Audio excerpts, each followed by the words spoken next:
L'industrie laitière est l'un des secteurs clés de l'économie canadienne. Elle compte à son actif plus de 10 095 fermes et 514 usines de transformation laitière. La production de lait s'est élevée dans la dernière année à plus de 93 millions d'hectolitres, dont le tiers provient du Québec. Oups, j'ai oublié de me présenter.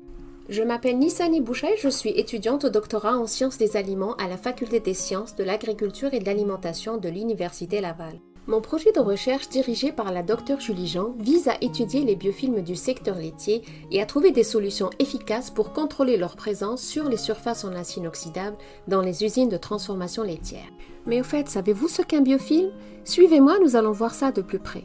Les biofilms sont des micro-organismes attachés à des surfaces et enveloppés dans une matrice hydratée constituée de substances polymériques comme les protéines et les polysaccharides.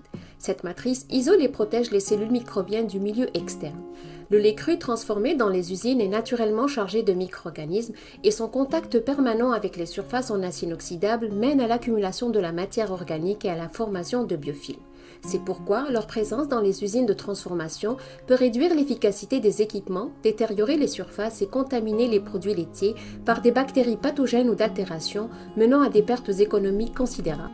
Nous pensons qu'un prélèvement adéquat et une connaissance plus précise de la composition chimique et bactérienne de ces biofilms laitiers nous permettra de développer des désinfectants qui cibleront spécifiquement les biofilms de l'industrie laitière. Ainsi, notre premier objectif est de produire des biofilms complexes constitués par la flore endogène du lait cru dans des conditions dynamiques et à différentes températures. Pour cela, nous utilisons le bioréacteur CDC contenant des lames en acier inoxydable et générant de fortes forces de cisaillement. Ce système nous permet de reproduire les biofilms des usines de transformation en mimant les conditions de leur formation. Nos résultats ont révélé que les biofilms formés à 4 degrés étaient essentiellement composés par les flores psychrotrophes et mésophiles. Aussi, l'identification bactérienne a démontré que le genre Pseudomonas et les coliformes sont les groupes les plus dominants dans ces biofilms. Notre projet vise également le développement d'une méthode de prélèvement adaptée à un échantillonnage en usine qui nous permettra de détacher et de récolter adéquatement les biofilms des surfaces.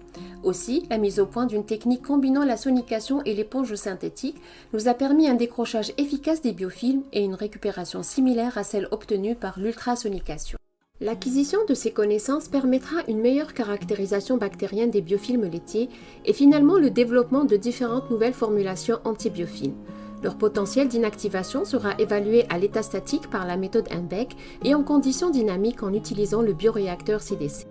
Un meilleur contrôle des biofilms sera très avantageux pour les producteurs et les transformateurs laitiers qui pourront aisément répondre aux besoins d'une clientèle de plus en plus exigeante et qui est à l'affût de produits sécuritaires, de grande qualité sensorielle et de longue durée de conservation.